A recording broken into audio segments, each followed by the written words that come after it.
Cik, selamat petang. Selamat petang. Boleh tengok IC, lesen.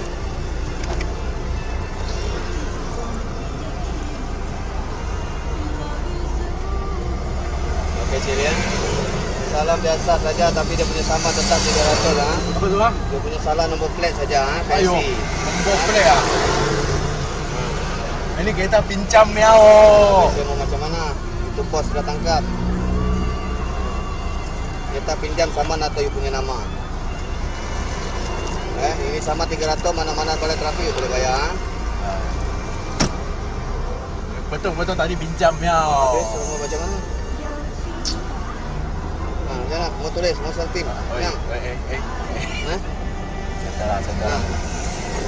Setelah betul, ini pinjam ya, betul. Saya tak tahu, saya pinjam, saya tahu you salah saja itu. Saya pun heran tu, apa salah ni kereta kena tangkap. Dari mana? Setelah. Setelah. Pasal saman you punya nama atau bukan kereta? 20 lah, 20. Ini operasi bos. Lu tengok siap ada pegawai sana mbak. Ada pegawai sana itu baju biru nampak tu. 50 hantam. Saman 300 saya cakap sama you. Sebelum saya boleh. Saya tahu. Boleh? Tak boleh. Jangan paksa diri. Kalau you kata tak boleh kan saman.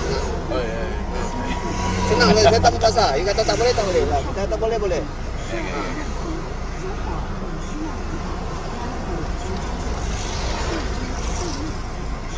Cakap dengan kawan tukar nombor plate.